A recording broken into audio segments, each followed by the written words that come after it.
Listo, muy buenas tardes. Les agradezco a todos y cada uno de ustedes el que nos estén acompañando en esta tarde, ¿verdad? Como es habitual, estamos siempre promoviendo la educación médica continua y en esta ocasión tendremos una expositora, una invitada de lujo, una paisana nicaragüense que se encuentra en la Ciudad de México. Y bueno, vamos a abordar un tópico muy interesante como son esos aspectos de los fenómenos trombóticos y hemorrágicos en situaciones especiales.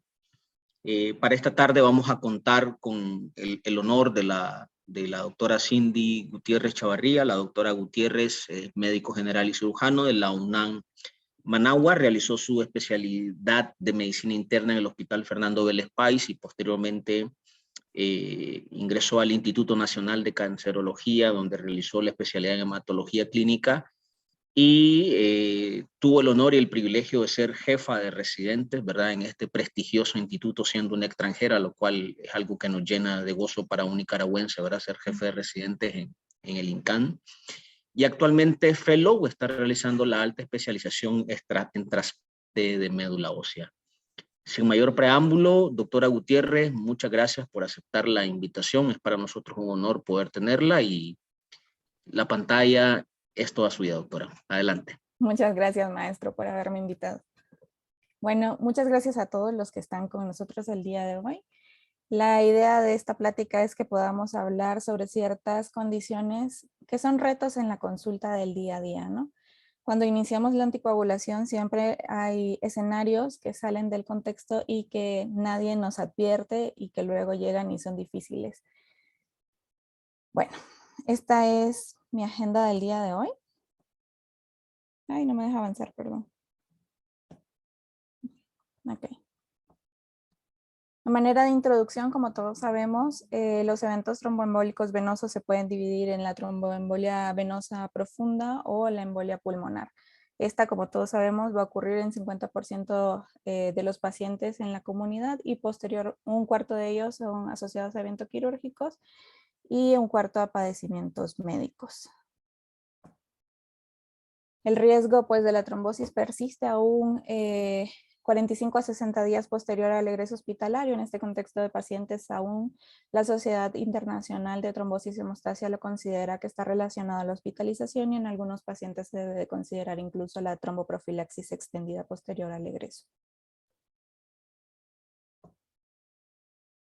Se desconoce el número exacto de las personas que fueron afectadas por un evento tromboembólico, sin embargo, la incidencia en Estados Unidos reportada es de 1 a 2 pacientes por cada 1000 personas. Las estimaciones sugieren que de estos pacientes mueren de 10 al 30% de las mismas a un mes de haberse realizado el diagnóstico. La muerte súbita suele ocurrir en una cuarta parte de la población que tienen una embolia pulmonar. Y pues la frecuencia del registro para Estados Unidos de embolismo pulmonar es entre 60 y 100,000 personas. De este grupo, 33% va a tener una recurrencia a 10 años. Los factores de riesgo. La categorización de los pacientes clásicamente se ha establecido en aquellos que tienen un factor asociado o provocado, que este puede ser transitorio, como los eventos quirúrgicos o la disrupción de la terapia con estrógenos en las mujeres. Se ha categorizado o clasificado como no provocado para quitar la palabra idiopático al evento trombótico que se presenta, y se clasifica también como el evento que tiene un factor persistente que va a generar en este tipo de contexto la persistencia del evento tromboembólico como el cáncer. Los eventos transitorios se pueden clasificar en transitorios mayores o menores. Y estos son algunos ejemplos de la clasificación. Por ejemplo, un evento trombótico que está provocado y es transitorio mayor es, por ejemplo, aquella cirugía que tuvo un evento anestésico más de 30 minutos, la cesárea, aquel paciente que está confinado a la cama sí o sí, que solamente tiene permiso para ir al baño. Ese es un paciente que tiene una clasificación o un evento categorizado como provocado con un factor transitorio mayor. Aquellos que tienen una cirugía con anestesia de menos de 30 minutos, que el embarazo o el puerperio se resuelven, son aquellos pacientes que son categorizados como un paciente con factor de riesgo menor. Dentro de los provocados están también aquellos pacientes que están en cualquier modalidad de tratamiento por cáncer, entiéndase quimioterapia, radioterapia, braquiterapia, o que tienen colocado un dispositivo venoso central. Los pacientes que tienen obesidad por el estado inflamatorio que condicionan y el daño endotelial que esto traduce, así como las enfermedades inflamatorias, son aquellos pacientes que tienen un factor identificado y que es provocado. Y en aquellos que no es provocado es aquello en el que no existe una relación o asociación causal de un efecto ambiental, pero este puede definirse también como transitorio o persistente sin poder identificar la causa. Una de las principales preguntas que nosotros nos hacemos es ¿cuál es el riesgo que tienen estos pacientes de recurrir una vez que hacen un primer evento tromboembólico venoso? Para aquellos pacientes que tuvieron un evento quirúrgico, la tasa de recurrencia es baja de 0.7%, pero en aquellos pacientes que tienen un riesgo transitorio o que tienen una causa no provocada, como ustedes pueden observar en pantalla, el riesgo es elevado. De hecho, esta publicación fue realizada en el año 2010 y se retomó auge en el Congreso de ASH 2020 y 2021, porque cada vez más vemos estos eventos tromboembólicos venosos que recurren en la población sin haber tenido una identificación original. Entonces nos obliga a estar buscando en este grupo de pacientes cuáles son los factores que pueden estar incidiendo. Es algo que no debemos olvidar. Este fue un estudio que realizó el grupo danés. Trató de evaluar a aquellos pacientes que tenían una recurrencia de la tromboembolia venosa y trataron de identificar en este grupo de pacientes si había o no algo que estuviera afectando. En ellos el resultado concluye que para 54% de la población eran mujeres y que la edad media era de 62 años. Entonces, ellos hacen alusión de que en este grupo de pacientes, ser mujer y tener una edad de 62 años podría estar asociado al riesgo. Ellos valoraron el evento tromboembólico provocado, no provocado y en asociación al cáncer. Dividieron en 3 grandes grupos, como pueden observar. A 6 meses de seguimiento, las tasas fueron similares. Para las personas que tuvieron un evento provocado, como no provocado o relacionado con el cáncer, las tasas de recurrencia fueron de 1.01. Sin embargo, cuando se hace el seguimiento a largo plazo, a 10 años, nosotros podemos observar que los pacientes que tienen cáncer y que tienen el seguimiento por el evento provocado, el riesgo incrementa. Entonces, en comparación con aquellos que no tuvieron este efecto. Entonces, el cáncer sigue siendo para nosotros un indicador de manejar este tipo de pacientes con reserva y sacarlos de la etiqueta convencional. Más adelante vamos a hablar de esta parte. En base a este estudio, una de las preguntas que surge del estudio danés es si hay una influencia en el sexo para incrementar el riesgo o no de la recurrencia de los eventos tromboembólicos. Entonces, en New England para el año 2015 se realizó este estudio en el cual ellos intentaban conocer si existía o no un impacto de la TBP recurrente. Ellos reclutaron 826 pacientes y los siguieron durante 36 meses después de haber tenido el primer episodio de tromboembolia venosa y de haber retirado los anticoagulantes orales. Evidentemente se excluyeron pacientes embarazadas, pacientes con deficiencia de antitrombina, proteína C, proteína S, anticoagulante lúpico o cáncer. El criterio de valoración era que ellos cuando recurriera a la trombosis estuviera documentado ya fuera por ultrasonido o por una tomografía el evento tromboembólico. Como podemos apreciar en la imagen de la derecha, en la tabla, la embolia pulmonar se presentó más en hombres que en mujeres. Entonces, cuando hacen el análisis por subgrupo, podemos ver cómo hay un impacto entre las curvas, obviamente como se separan y es estadísticamente significativo de que tienen más eventos de embolia pulmonar después de la suspensión de los anticoagulantes orales, el sexo masculino en relación a las mujeres. Todavía hicieron un análisis interino en el que trataron de valorar si las mujeres había algún impacto en cuanto a si habían usado o no terapia anticonceptiva y la verdad es que no hay una asociación de la terapia en este estudio que haya impactado o no en los eventos de tromboembolia venosa recurrente. La conclusión de este estudio es que obviamente el ser hombre incrementa el tromboembolismo venoso. ¿Qué pacientes tienen alto riesgo de recurrencia de la TEP? Primero que nada, el que ya tuvo un evento tromboembólico, generalmente el factor que desencadenó el primer evento es el factor que va a repetirse en cada una de las consultas. Entonces es importante identificar cuál fue el evento centinela. Ahora, el factor de riesgo más notable que está descrito en todas las publicaciones y en la mayoría de las revisiones, tanto del grupo de cardio como en el grupo de hemato-onco, es el cáncer. Como podemos ver, hay autores que revelan un riesgo fatal en 23.7%. Entonces, el tener cáncer, por eso es que nosotros a los pacientes con cáncer y trombosis, aún cuando tienen 3 meses posterior a haber recibido dosis de anticoagulación, está más que justificado continuar con dosis de profilaxis hasta que ellos terminen cualquier modalidad de tratamiento y pasen a la remisión. Estas son, les quise resumir del metaanálisis cuáles son los estudios o los grupos de estudios que han tratado de identificar si el sexo tiene o no un incremento de riesgo, y como ustedes pueden observar en pantalla, la verdad es que sí, el sexo masculino incrementa más el riesgo que el sexo masculino, que el sexo femenino, perdón. Pero vamos a hablar de una parte muy importante y es la trombosis en mujeres.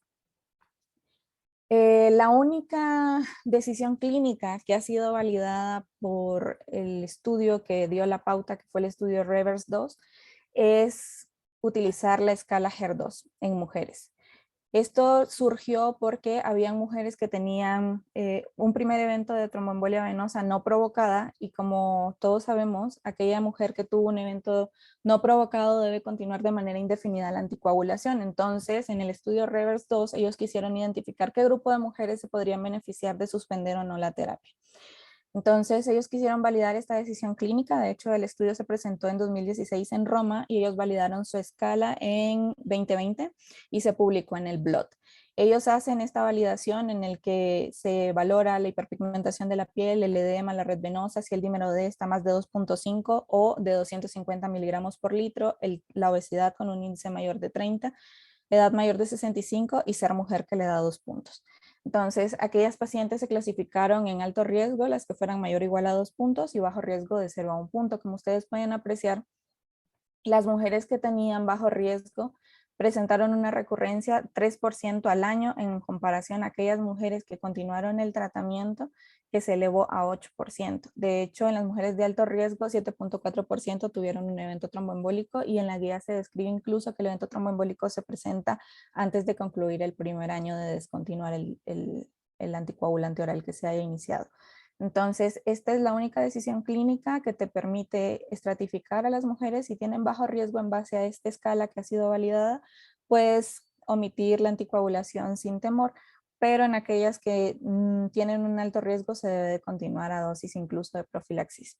La mayoría de las pacientes fueron tratadas con apixaban. Nosotros damos 2.5 cada 12 horas como dosis de profilaxis en este grupo de pacientes. Entonces, aquí hay que ver si estas pacientes debutaron al inicio con algún evento que hubiera condicionado cáncer, trauma, cirugía mayor. Se debe obviamente de personalizar los factores de riesgo, se debe de valorar a este grupo de mujeres y se debe identificar qué pacientes sí se puede limitar la anticoagulación y qué pacientes obviamente deben de continuar. Ahora, uno de los eventos que es frecuente es la trombosis venosa en embarazadas. Como nosotros sabemos, 8.5 mujeres por cada 100.000 van a morir durante el embarazo o 6 semanas después del parto por un evento trombótico. 2 de ellas mueren por enfermedades cardíacas. Tenemos que tener en cuenta que estas mujeres que tienen antecedentes de enfermedades cardíacas como válvulas mecánicas y que logran embarazarse son un grupo específico de la población que requieren una atención cada vez más especializada, cada vez más monitoreada y enzimáticamente por el personal multidisciplinario. En este grupo de pacientes que tienen antecedentes de una trombosis venosa, ya sea en el segundo, tercer trimestre o en el primer trimestre, requieren una valoración y un tratamiento diferente en cada una de las etapas. Es importante que en las pacientes, sobre todo cuando se acerca el término del embarazo y empieza el edema, si hay datos clínicos que sugieran la trombosis, documentarla por ultrasonido. Este es un caso clínico real. Es una mujer de 32 años que tiene un índice de masa corporal con sobrepeso, tiene 6 semanas de gestación, es referida de la consulta de gineco porque hace 3 años tuvo tromboembolismo pulmonar. ella planificaba con anticonceptivos en ese momento. Entonces aquí tenemos dos pacientes, la paciente gestante y el bebito. ¿Cuál sería el riesgo para esta paciente de cursar con un nuevo evento durante la gestación y cuál sería el manejo médico recomendado? Debemos recordar que en el embarazo se incrementa el riesgo trombótico, pues el embarazo per se es un evento protrombótico esperado, hay estasis venosas y se incrementa la hipercoagulabilidad, hay incremento de los factores como el 7, el 8, el 10, el fibrinógeno, von Willebrand y hay una disminución de la proteína S.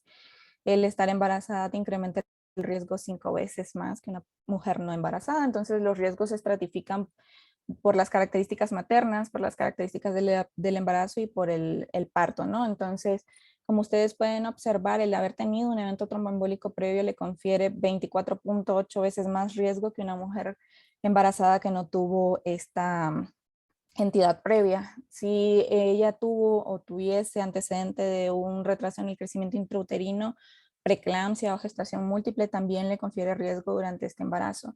Y las características relacionadas al parto también. El hecho de haber tenido un parto antes por cesárea, haber tenido un óbito, un parto pretérmino o una hemorragia postparto. De hecho, en esta publicación, la doctora Kevaine, que es una de las mujeres que más estudia trombosis en el embarazo, ella hace alusión a la hemorragia postparto para ellos definido más de 1 litro, fuera vía cesárea de urgencia, cesárea electiva o por parto. Como podemos observar, la trombosis y el tromboembolismo es una causa de muerte obstétrica, está documentado. En este grupo de pacientes en la corte ucraniana, ellos tuvieron 3% de muertes aunados a lo mismo. Entonces, la incidencia, como vemos en la gráfica, incrementa desde el primer trimestre, hace su repunte máximo cercano al parto e incluso pueden tener un evento de embolismo pulmonar o TBP en la primera semana posparto. La tasa absoluta, pues, esta incrementa relativamente en las pacientes. Nosotros cuando identificamos una paciente que tiene TBP en la gestación, continuamos su tratamiento hasta la semana 6 del puerperio. Estas son recomendaciones que están descritas para el grupo de pacientes periparto, que es el escenario típico. Existe un balance, ¿no?, entre los riesgos de que te recurra una trombosis o el riesgo hemorrágico. Los riesgos establecidos para que recurra la trombosis es sobre todo el sobrepeso, el índice de masa corporal más de 25, la inmovilización, las trombofilias, la edad de las pacientes. Para la hemorragia, pues el von Willebrand, el haber tenido atonía durante el parto, la macrosomía fetal, la obesidad, placenta previa, placenta creta, el uso de la anticoagulación, la cesárea y un parto instrumentado. Existen recomendaciones en este grupo de pacientes. Obviamente nosotros preferimos que todo sea vigilado, incluso la inducción para las pacientes que van a acabar por vía vaginal y las pacientes que van a ir a cesárea electiva, pues te da mayor pauta de retirar la anticoagulación con tiempo. Nosotros indicamos siempre la tromboprofilaxis a 40 miligramos de enoxaparina previo al parto y se puede reiniciar 4 horas posterior a la cesárea o posterior a que le hayan removido el catéter epidural si hubiera alguna complicación obstétrica que haga o que permita que el catéter se quede más tiempo. Y nuevamente 12 horas después de la resolución del embarazo, nosotros subimos la dosis a terapéuticas. El riesgo de hematoma de la herida quirúrgica con este régimen de tratamiento es bajo, es del 2%. Tanto la heparina de bajo peso molecular como la cenocumarol o como la warfarina se pueden emplear durante la lactancia. No recomendamos el uso de los TOACs. Sí se considera continuar con los cumarínicos, o sea, la warfarina se inicia al menos 48 horas posparto y se suspende el puenteo en este grupo de pacientes una vez que se logra el INR mayor de 2. Aquellas pacientes que requieren una consideración especial son aquellas que llegan en trabajo de parto y que están anticoaguladas. Este grupo de pacientes, como ya no da tiempo de revertirla, se procura o se prefiere vigilar las 4 horas posterior al parto y se valora la cantidad de sangre que va perdiendo. Si es un sangrado mayor, es un sangrado que causa hipotensión o que requiere aporte de líquidos, obviamente ese paciente no se va a continuar la anticoagulación hasta que esta parte esté remitida. Normalmente el sangrado heavy se define como más de 80 mililitros, entonces si esta paciente cuantificado no tiene estas pérdidas, puede continuar con dosis profiláctica posparto. La consideración especial en estas mujeres, en aquellas gestantes que hacen una trombosis 2 semanas antes del parto y que no lo habían hecho durante la gestación, en ellas una de las recomendaciones es dar dosis de heparina bajo peso molecular estándar, o sea, dosis profiláctica estándar, o colocar filtro de la vena cava que sea removible. Y obviamente este grupo de pacientes que son seleccionadas y que se coloca el filtro de la vena cava, son pacientes que generalmente se debe de remover porque luego se nos olvida que le colocamos el filtro y estos tienen un evento o un incremento de riesgo de trombosis de la cava que es considerable, o sea, trombosis en el 2% de la cava inferior o hagan una TBP de miembros inferiores o que el filtro migre o que se penetre o que se fracture. Entonces, una vez que colocamos un filtro debemos recordar retirarlo. Cuando colocamos filtro de vena cava en otras circunstancias, en aquellos pacientes que tienen hemorragia intracraniana y que no son considerados candidatos para anticoagulación, también es una indicación de filtros de la vena cava. O en aquel paciente en el que sopese más el riesgo de la anticoagulación a dosis plena, pero lo colocamos para evitar embolismo pulmonar. Sobre todo cuando tenemos trombosis de las ilíacas o de las femorales comunes, que son pacientes que tienen muy alto riesgo de embolismo pulmonar. Entonces, esta paciente pues es una paciente de alto riesgo por el índice de masa corporal y el antecedente de embolismo previo, y el manejo es con enoxaparina durante toda su gestación. La pregunta, si ya finalizó el embarazo, ¿todavía hay riesgo de que se presente un evento de tromboembolismo pulmonar? Sí, señores. La tromboembolia pulmonar puede ocurrir incluso 6 semanas posterior al parto, como podemos ver en las flechas rojas. Todavía en las semanas posteriores al parto, hasta la semana número 6, disminuye el riesgo de que la paciente nos haga pues una embolia pulmonar o una TBP.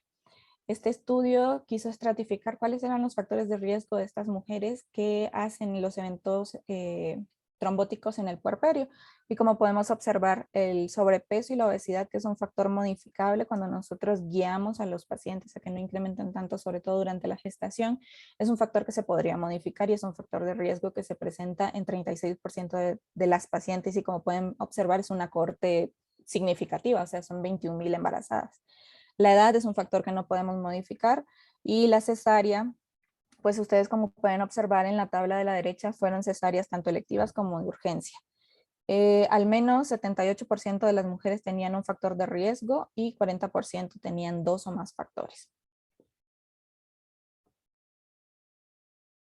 Ahora va a depender de cómo vamos a manejar el embarazo y el puerperio. Para nosotros es fácil aquí utilizar la heparina bajo peso molecular, pero cuando se compara el costo de la heparina no fraccionada versus la heparina bajo peso molecular para las pacientes que lo tienen que costear aquí en México, pues obviamente muchas se van por la heparina sódica. El problema de la heparina sódica es que implica muchísimas aplicaciones, o sea, son 2 piquetes como mínimo al día, máximo 3 piquetes, y se tiene que vigilar que no nos hagan equimosis o hemorragia y que no nos incremente el número de, o sea, no el costo por el vial, sino por el número de jeringas que se tienen que emplear. Al final, estas pacientes, ellas sopesan y es decisión de la paciente que va a utilizar. Si tienen las heparinas de bajo peso molecular menor riesgo de incrementar el sangrado, eso es automáticamente significativo y reduce el número de piquetes al día y se ajusta al peso.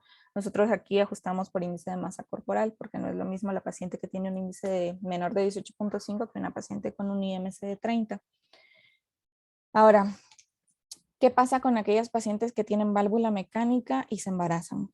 Entonces, estas pacientes pues obviamente tienen un elevado riesgo protrombótico durante la gestación, y si a eso le agregamos que tiene una válvula mecánica que incrementa su riesgo de trombosis, pues es una paciente en la que nosotros tenemos que decidir o definir en qué momento del trimestre se va a utilizar cada una de las alternativas. Debemos de recordar que utilizamos el anticoagulante que dé menos riesgos a la madre y menos riesgos al bebé. Los anticoagulantes, los anticumarínicos son seguros para la mamá, pero causan complicaciones como pérdidas fetales, embriopatías, hemorragias. El monitoreo de la anticoagulación es esencial, sobre todo cuando ya estamos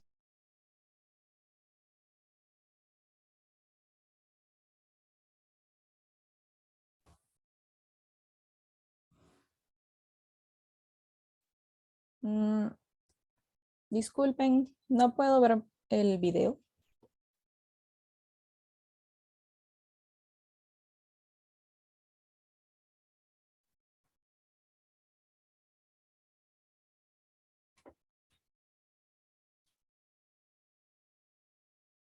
Bueno, ok.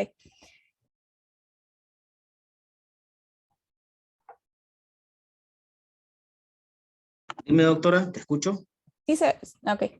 Es que no sé por Eh, qué no sé por qué se me había puesto que no se podía ver el video. Bueno, entonces, como les comentaba, nosotros aquí, no vemos tu pantalla, doctora. Tal vez si compartes. mm, deje ver.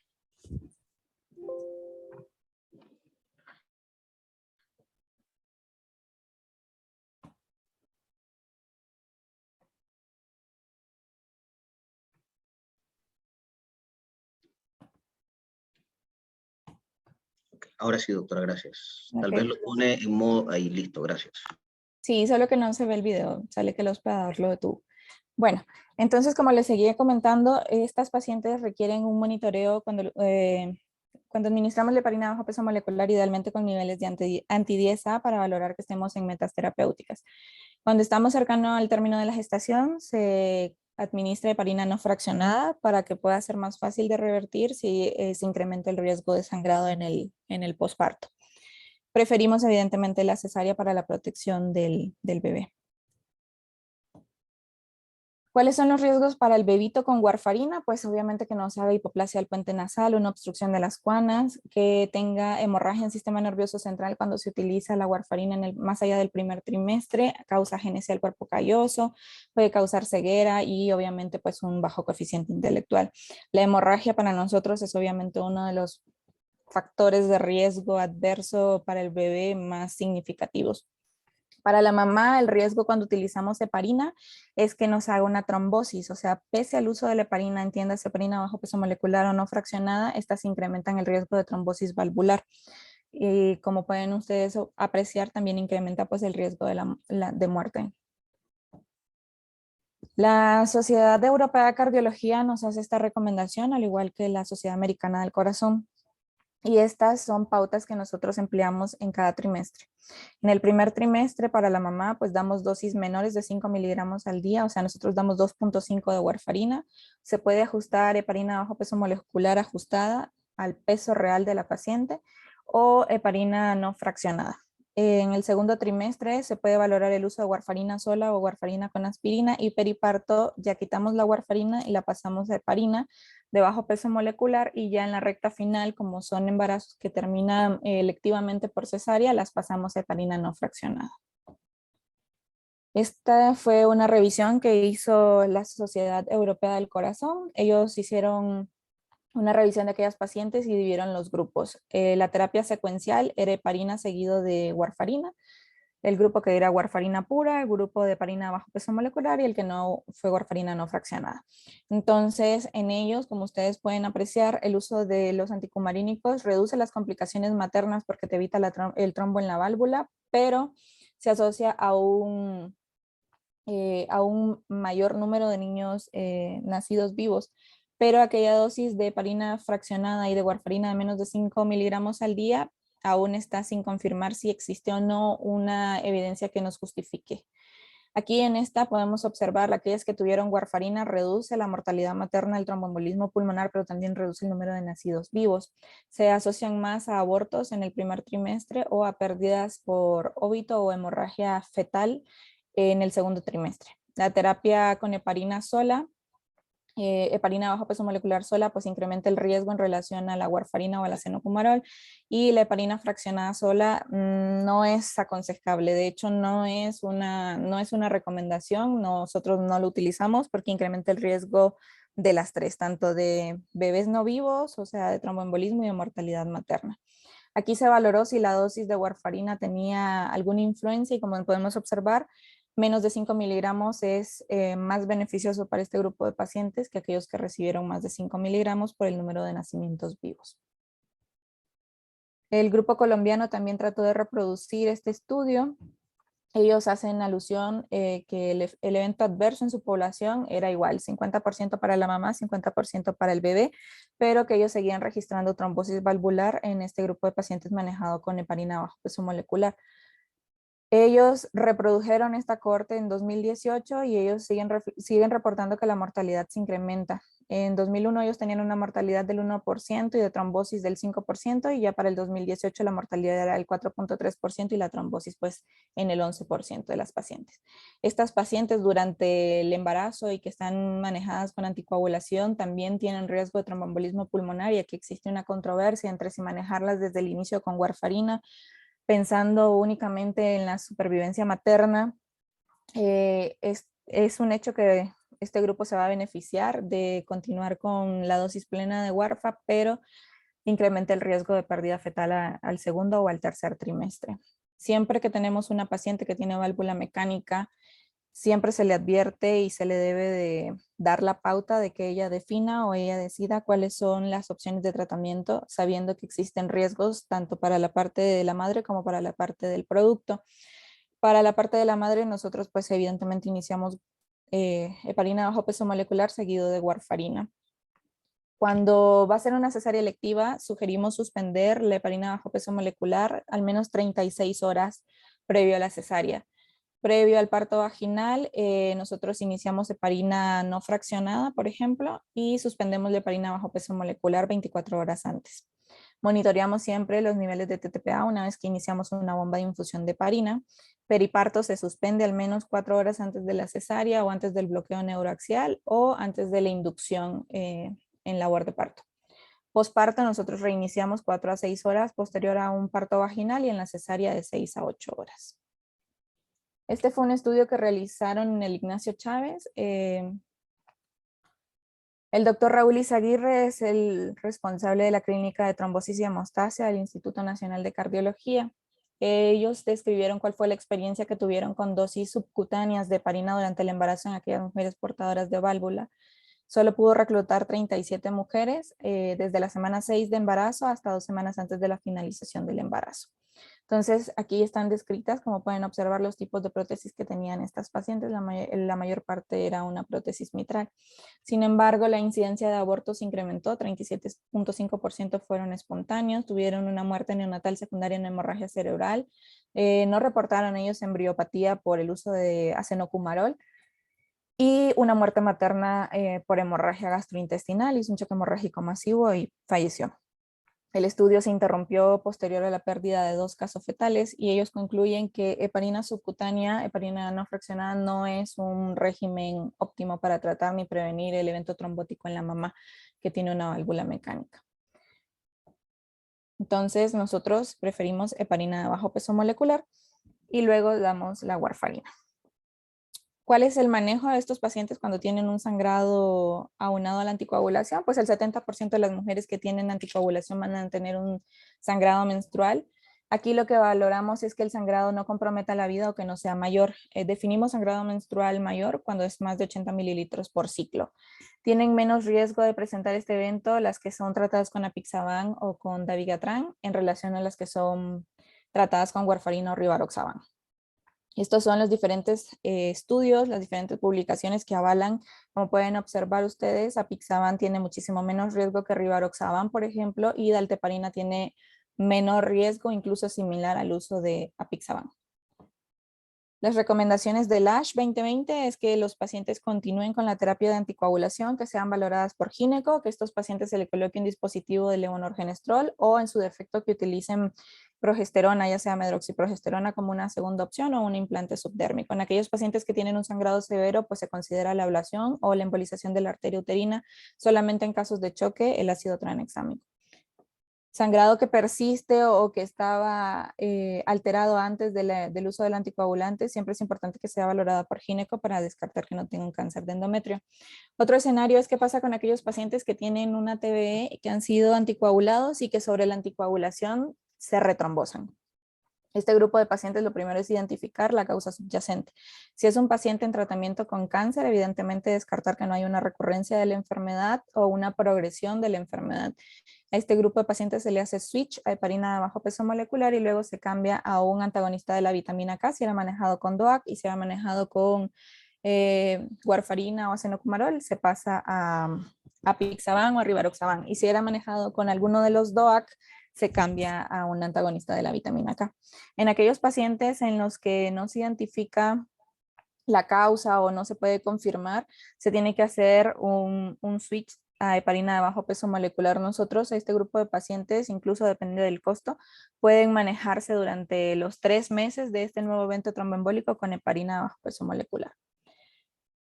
Hay pacientes que se pueden tratar con embolia pulmonar en casa, sí, pero estos son pacientes muy selectos, aquella trombosis segmentaria, aquella trombosis que a este cuestionario de Hestia no nos da ningún punto positivo o que tienen un PSI1 o PSI2 que no requieren oxigenoterapia, pueden ser manejados en casa con dosis totalmente terapéuticas. Se debe de monitorear obviamente este grupo de pacientes, se hace seguimiento telefónico. La anticoagulación en pacientes con cirrosis hepática. Como todos sabemos, la hemorragia y la trombosis se va a presentar en etapas avanzadas de la cirrosis con la falla hepática aguda, una falla hepática crónica que se puede agudizar, perdón. El riesgo relativo de que nos haga una trombosis de la vena porta incrementa 1.6 a 1.7. La hipoalbuminemia es el factor de riesgo predictor independiente para desarrollar trombosis de la vena porta y este grupo de pacientes va a desarrollar más hemorragia que eventos trombóticos. Entonces, este grupo de pacientes, nosotros cuando tenemos una obstrucción del flujo de la vena porta, incrementa aún más la hipertensión portal y nos incrementa el riesgo de sangrado. Entonces, en esta publicación lo que se trató de valorar era si al dar anticoagulación en este grupo de pacientes y reducir el flujo de la vena porta disminuía el riesgo de sangrado o de un evento nuevo trombótico. Como ustedes pueden observar, el riesgo de trombosis y el riesgo de sangrado es similar. Existe controversia y es discutido si en este grupo de pacientes se debe de tratar igual en dependencia del child. Los pacientes que tienen child A, que son cirrosis compensada, pueden recibir la dosis completa de apixaban, pero los pacientes que tienen un child-pugh B y un child-pugh C solamente damos a dosis de profilaxis. La trombosis de la vena porta va a disminuir una vez que nosotros demos anticoagulación. Siempre vamos a vigilar en este grupo de pacientes. Eso sí, es un grupo de pacientes que se tiene que monitorizar cada vez más, que no existe evidencia de un sangrado mayor. Un sangrado que contraindique o que limite la vida. Los DOAC han sido aprobados en este grupo de pacientes, sobre todo en el Child A, y Dabigatran ha sido aprobado para el manejo de los pacientes que tienen Child B y Child C, pero en este grupo de pacientes, pues nosotros siempre preferimos recanalizar el flujo de la vena porta. Otro de los escenarios que tenemos es anticoagulación en cáncer y trombocitopenia.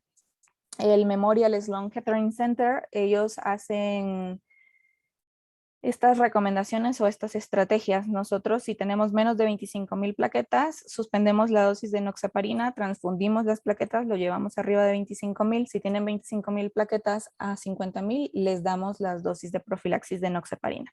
Si tiene más de 50,000, se manejan igual que cualquier paciente con TBP a dosis plena, 60 miligramos, perdón, a 1 miligramo por kilo en dependencia del peso. Otro de los escenarios que es frecuente, como nosotros sabemos, es el COVID, no lo podemos obviar. Este grupo de pacientes tiene un incremento elevado del tromboembolismo venoso. 40% de los pacientes en no UCI tienen un reporte de trombosis. Este paciente generalmente se manejan con heparinas de bajo peso molecular o heparina no fraccionada en dependencia de lo que dispongamos o de la vida media si va a ir a un procedimiento quirúrgico, sobre todo en aquellos que tienen intubación prolongada y van a ir a traqueostomía. Estos pacientes se manejan con heparina de bajo peso molecular. Si tienen falla renal, hemodiálisis, los pasamos heparina sódica. Una de las cosas que es importante es que debemos recordar que los DOACs interaccionan con antivirales como el Paxlovid. El remdesivir no afecta ninguna vía metabólica de los DOAC y aquellos pacientes que tienen COVID leve o COVID que puede ser tratado en casa y que no van a poder acceder al sistema de salud a monitorear el INR, los pasamos a DOAC temporalmente, excepto obviamente los portadores de válvula o que tengan SAF. Entonces, nosotros ajustamos la heparina al peso. Si es un paciente desnutrido, es un paciente que puede recibir 40 miligramos al día de enoxaparina y con esto se ha visto y se ha observado, está publicado que alcanzan niveles terapéuticos. El paciente normopeso puede tener dosis de 40 miligramos como profiláctico o si ya está hospitalizado con un COVID severo o COVID grave, ya lo damos a 1 miligramo por kilo cada 12 horas.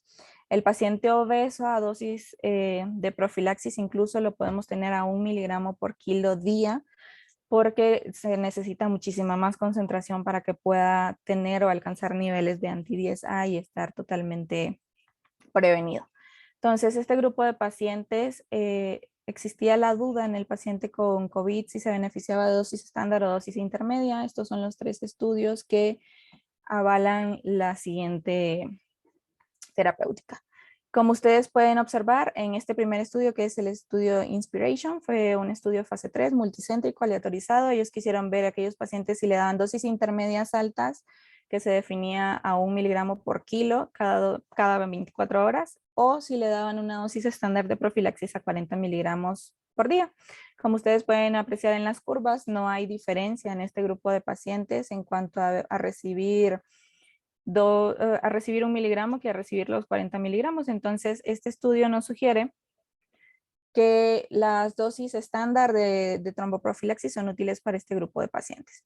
El estudio HEP igual valoró los pacientes con COVID positivo que tenían incremento del dímero D o coagulopatía por sepsis. La dosis intermedia en ellos era 1 miligramo por kilo, pero cada 12 horas, y la intervención era 0.5 si tenían un filtrado glomerular de 15 a 29. En este grupo, las dosis terapéuticas reducen el evento embólico venoso, pero tienen mayor episodio de sangrado porque están a dosis plenas. El RAPID fue un estudio también aleatorizado en el que comparó la dosis experimental con, o sea, darle a 1 miligramo por kilo por día versus darle la dosis estándar. Como ustedes pueden observar, los riesgos son similares. En los pacientes que tienen niveles elevados de dímero D, la heparina terapéutica no se asocia con una reducción del objetivo primario, pero disminuye la probabilidad de muerte. Y el estudio del REMAP, este estudio lo compararon la dosis preespecificada, que son los 40 miligramos, versus dar dosis igual intermedia, y siguieron a 21 días este grupo de pacientes, igual no se beneficia de darle mayor dosis.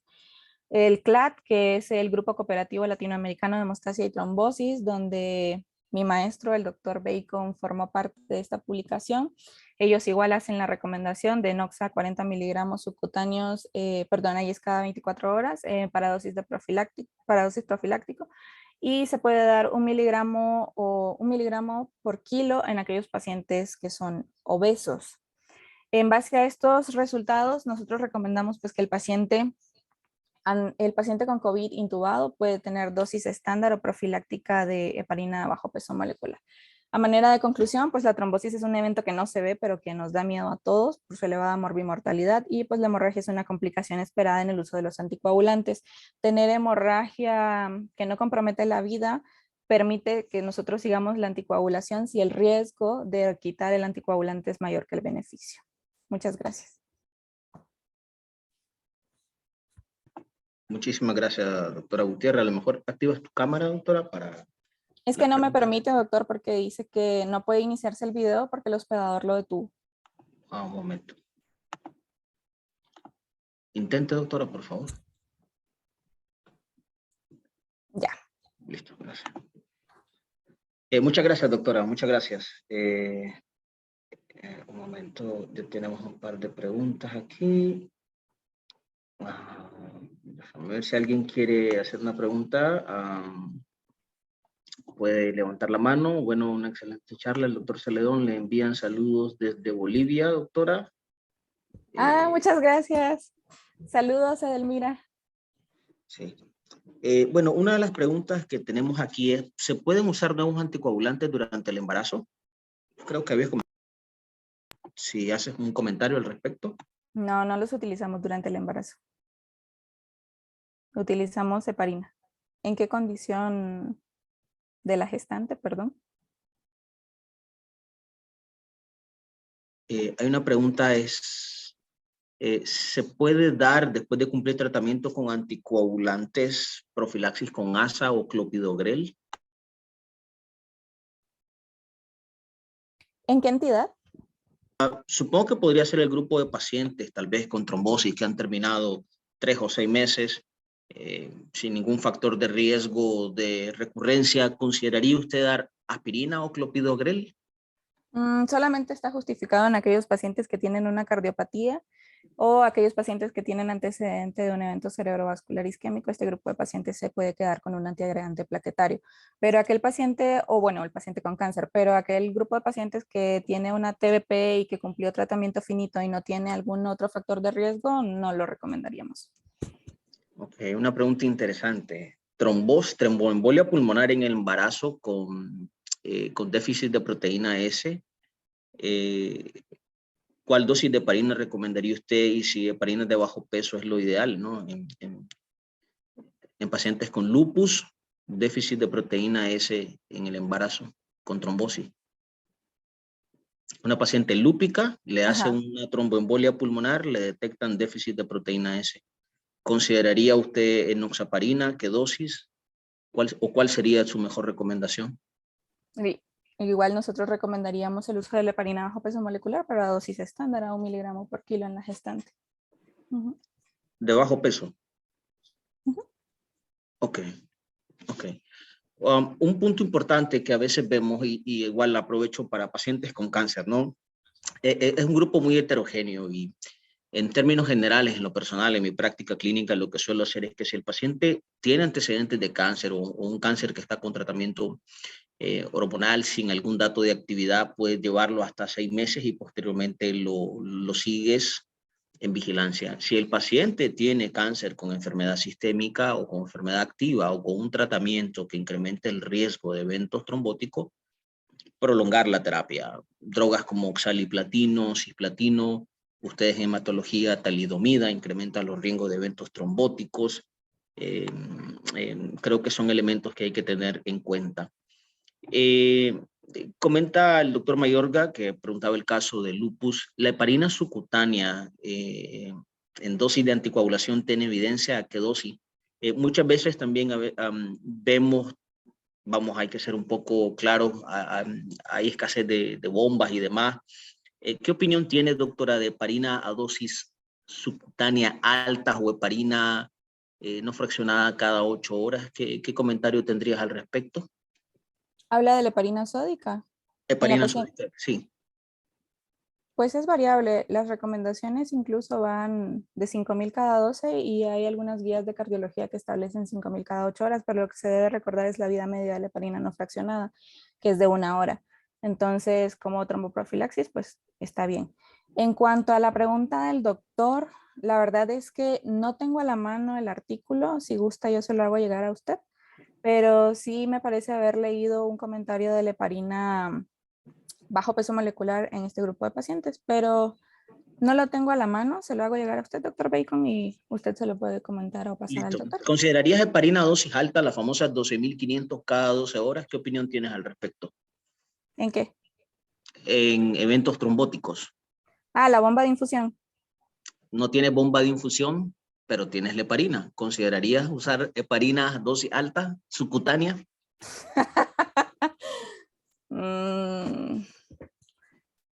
No sé, o sea, honestamente de eso no, Ok, no estamos. podría emitirle una recomendación.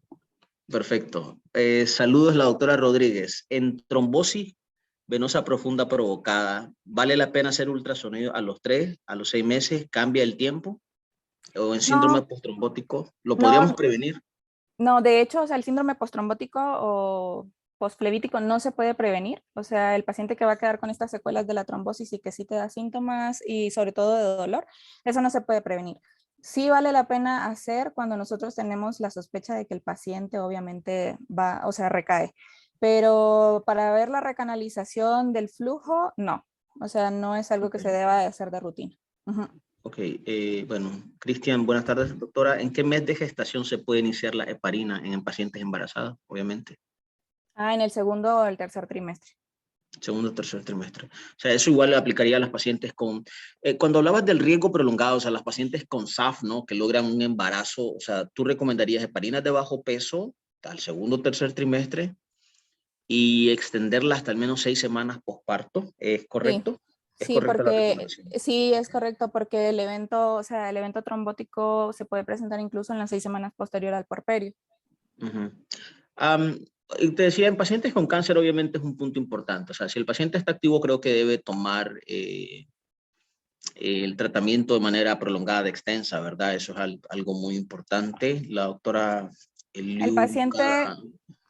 es que en ¿Qué el opinión? paciente con cáncer depende, doctor. O sea, por ejemplo, en el paciente con cáncer, como usted comentaba, y es que luego de su pregunta lanzó la otra, El paciente con cáncer nosotros siempre lo dejamos a dosis, o sea, si tiene el evento trombótico y está recién diagnosticado y de hecho la trombosis suele anunciar al cáncer, nosotros dejamos la anticoagulación a dosis full los 3 primeros meses. Si el paciente todavía sigue en cualquier modalidad de tratamiento, nosotros damos o sea, el tratamiento anticoagulante durante ampliado, como usted dice, hasta los 6 meses, 9 meses, 8 meses, porque incluso muchos de nuestros pacientes, sobre todo las leucemias, que también hacen trombosis, se cumplen hasta 2 años de mantenimiento con POMP. Lo que sí hacemos es que se le reduce la dosis a dosis de profilaxis, o sea, una vez que ya estamos seguros de que no hay un factor que va a condicionar que la trombosis regrese por medicamento o por tratamiento. Si en este grupo de pacientes que va a pasar 2 años a tabletas. En el grupo del mieloma con talidomida, lo que nosotros hacemos desde que se instaura el inmunomodulador es dejarle la aspirina porque tienen más eventos de trombosis arterial que de trombosis venosa. Si el paciente con Perdón, mieloma en o ese que caso, toma... Ajá. y qué bueno que comentas, la aspirina, ¿qué dosis recomendarías de aspirina en el contexto de pacientes con mieloma y talidomida? Nosotros utilizamos 81 a 100 miligramos. Eso es lo que está descrito en la mayoría de las guías. Perfecto, adelante. ¿Qué comentario tienes acerca de los pacientes que te hacen trombosis asociada a catéter? Tratamientos oncológico, inmunoterapia en pacientes reumatológicas, retiras el catéter, das tratamiento prolongado, mantienes el No, catéter. ¿Qué recomendación haces? Trombosis y bueno, catéter. sí, nosotros aquí como los pacientes manejan el catéter externo incluso 6 meses, o sea, damos el tratamiento como cualquier evento tromboembólico venoso, o sea, dosis full de tratamiento y se conserva el catéter. Nosotros no retiramos el dispositivo, tratamos la trombosis. Siempre va a ser un dispositivo que va a estar persistente e incluso aunque usted coloque un nuevo dispositivo, si ya tiene el riesgo de hacerlo es por el dispositivo. Se trata y conserva el catéter. Un saludo a la doctora Moncada también en el Instituto de Cancerología de México que se está formando. Doctora, un punto, Sí. sabemos que los dos han venido a de alguna manera brindar un poco más de seguridad respecto a warfarina, con la salvedad de obviamente que no, pues no en todos tienes el anticuerpo y muchos otros que la warfarina es buena, bonita y barata y en muchos estudios aún sigue siendo el anticoagulante de referencia en la mayor parte de las publicaciones que todavía vemos en New England y demás. Pero el factor de estar haciendo monitoreo de INR, el riesgo de sangrado, obviamente, sabemos que es algo que a veces podrías tener en cuenta. En los DOA, ¿cuál sería tu recomendación a Pixa, Dabigatran? ¿Cómo haces tú para escoger entre estas opciones terapéuticas sin ánimos, obviamente, de generar un sesgo comercial, ¿verdad? Obviamente. Vea, para nosotros, o sea, el DOAC más seguro porque disminuye el riesgo de hemorragia gastrointestinal, incluso porque se puede utilizar con el sangrado menstrual, incluso en aquellas pacientes que tienen cáncer de endometrio y que van a presentar sangrados, obviamente por actividad de la enfermedad y que no incrementa en ellas el riesgo, es Apixaban. Para nosotros es el más seguro. De hecho, aquí en la clínica de trombosis y hemostasia del instituto tenemos y disponemos de los anticoagulantes de todos, gracias a Dios, pero el que más utilizamos y el que más prescribimos por los beneficios a la paciente y por la disminución del riesgo de hemorragia en comparación a los otros es Apixaban. Bueno, no disponemos de Dabigatran. Ok, no tiene, eso es la otra No, pregunta. no, ¿Lo no disponemos. recomienda en los pacientes que inicias heparina, enoxa o cualquier otra, Uh-huh. al día 1 o haces el famoso traslape al día 3 con warfarina? ¿Cómo No, lo recomiendas? no, nosotros no utilizamos, bueno, depende del contexto, ¿no? O sea, muchas veces los pacientes cuando llegan a la atención inmediata y en la atención inmediata, que es el equivalente a la emergencia de los hospitales, inician los servicios tratantes casi siempre la heparina de bajo peso molecular y lo hacen a dosis de anticoagulación. Pero este grupo de pacientes en realidad no necesita el puenteo, se pueden tratar con las dosis completas de anticoagulación de los DOAC. Hay quienes inician por temor o porque tienen una trombosis en las ilíacas o en las externas que les da miedo de que hagan embolismo pulmonar, inician automáticamente la heparina bajo peso molecular. Pero la verdad es que no, o sea, usted podría utilizar la dosis de anticoagulación sin necesidad de puentearla. O sea, de hecho no necesitan puenteo. Dicho en otras palabras, desde el día 1 inicias Desde la el día uno, combinación, así tratamiento es. oral. Doctor Donald López, ¿se pueden usar anticoagulantes, Apixaban, Rivaroxaban en los pacientes con SAF? ¿Qué opinión tiene? Muy buena pregunta. ¿Qué opinión tienes de Mm, los DOA en SAF? La verdad, yo sigo con la idea de la warfarina en SAF. Ok, perfecto. Contestaba doctor López. La doctora Rodríguez, ¿qué rango de plaquetopenia es absolutamente contraindicado? Se dice omitir warfarina, o tal vez, ¿en qué rango de plaquetopenia tú todavía no tendrías miedo de omitir, diría yo, o mantendrías el tratamiento con warfa, con plaquetopenia? Lo que está descrito es con las heparinas de bajo peso molecular. O sea, lo que está descrito es que si usted tiene menos de 25,000, usted suspende la heparina de bajo peso molecular. Con warfarina yo no he leído un rango de plaquetas. Vamos, un punto importante, ¿no? Paciente con cirrosis, Ujú. hepatocarcinoma, trombosis portal, hipertensión portal, hiperesplenismo, trombocitopenia. Lo vemos, eso pasa a diario, ¿no? Es algo Es del algo diario, común. es Sí. algo común, no es una pregunta maliciosa, es de la No, práctica común. Obviamente creo que te orientarías más por los DOA, pero si, vamos, no hay sí. una capacidad económica, ¿qué rango tú dirías, doctor, podemos iniciar warfarina? ¿O qué rango dirías, busco cómo dejar mejor Enoxa o otro, o heparina tal vez? Es que lo que está descrito como el punto de corte hemostático son los 50,000. O sea, Ok. si usted tuviera plaquetas de 50,000, el rango hemostático. Lo que podría hacerse al no disponer de los DOACs es como hacemos también aquí, o sea, también tenemos desabasto, es que les damos la mitad de la dosis de la warfarina. O sea, les damos 2,5 en vez de darle los 5 miligramos. Sí, el Pero este doctor grupo de pacientes se debe de monitorizar. Ujú. El doctor Pais comenta, los DOA no están aprobados en SAF, que es lo que la doctora comentaba, ¿verdad? Que prefiere warfarina y considero que el margen de seguridad de plaqueta es más de 50,000, que es lo que Ujú. justamente usted está ahorita comentando. El doctor Celedón, tiempo de anticoagulación en trombosis venosa cerebral, ¿están recomendadas los anticoagulantes en trombosis cerebral? Sí, lo que sí, o sea, sí, finalmente es un evento trombótico. Lo que hay que tomar a reserva en los pacientes que tienen un EBC isquémico y que posteriormente se transforman a un EBC hemorrágico es en este grupo de pacientes que ya estaba recibiendo antiagregantes plaquetarios, si valdría la pena o no transfundir plaquetas. De hecho, la Asociación Americana de Bancos de Sangre no emite una recomendación sobre transfundir o no, porque existen dos grandes grupos que estudiaron esto y uno está a favor y el otro reportó mayor evento trombótico. Entonces aquí sí el punto no sería en anticoagular o no el evento cerebrovascular. Aquí el punto, sobre todo cuando son trombosis del seno sagital, que nosotros la vemos mucho aunada a la quimioterapia, el punto aquí sería más bien transfundir o no plaquetas si se transformó. Ok, ok, ya para ir concluyendo, ¿qué opinión tienes, así rápidamente, acerca del ácido tranexámico? Dijiste que en sangrados masivos en el embarazo, ¿verdad? De hecho, el estudio CRASH 2 fue el estudio que aprobó el uso de ácido tranexámico en choque por trauma. Ok. Ellos obviamente tienen una disminución del riesgo de muerte asociado a la coagulopatía por trauma si se utiliza en la primera hora, los 60 minutos dorados, pero aún si usted lo utiliza en las primeras 3 horas, reduce la muerte. No se vio la misma reducción de muerte en aquellos que lo utilizaron más de 4 horas después de haber sido atendidos. Normalmente se Ok. recomienda 1 gramo, la dosis de carga, y luego 1 gramo en infusión para 8 horas, pero sí De está manera, descrito. en brief, tu opinión, disinones entre eventos hemorrágicos. La verdad no lo he leído, doctor.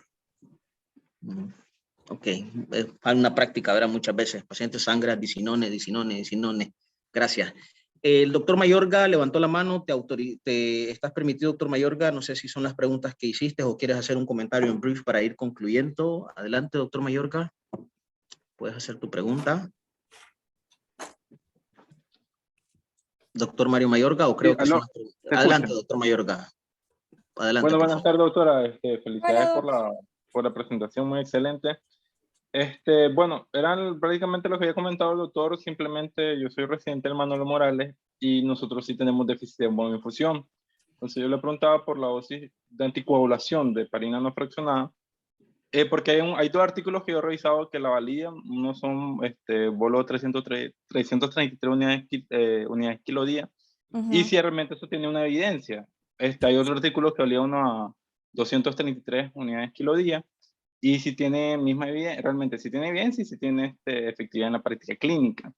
Y el otro es ponerle, era prácticamente un caso que tuvimos en el Manolo Morales, una paciente femenina de 28 años que tenía este diagnóstico de un embarazo, una vigesta, aborto 1 para una vigesta, con embarazo de 14 semanas, que también tenía un lupus, un síndrome antifosfolípido, un déficit de proteína S, y hizo un trombolismo segmentario. Entonces, en este tipo de paciente, en este grupo, qué es lo que le conviene más, si heparina de bajo peso molecular, si por su semana ya se puede usar warfarina, y en el caso de que use Noxa, si equivale lo mismo usar 1 miligramo kilo día cada 12 o 1.5 miligramos kilo día, o si por las excepciones de tener un SAF, un déficit de proteína S, se debe usar una dosis más alta de Noxa. Gracias. Una pregunta, ya medimos la proteína S en el Manolo. Yo me acuerdo que cuando era R1, pues no había. No, era una paciente, la paciente salió fuera. Ah, ya. Tú ya tuvo tenía la... diagnóstico previo. Ya me estabas ilusionando. No, mira, o sea, la verdad sí recuerdo haber leído uno de estos Vamos a esperar, artículos doctora, porque que regrese para que lo empieces a determinar. Adelante, adelante con la respuesta en brief, por favor, porque estamos contra el reloj, por favor. No, sí, claro. La verdad es que sí está indicado lo de la heparina, o sea, porque manejamos la complicación, en este caso el tromboembolismo pulmonar.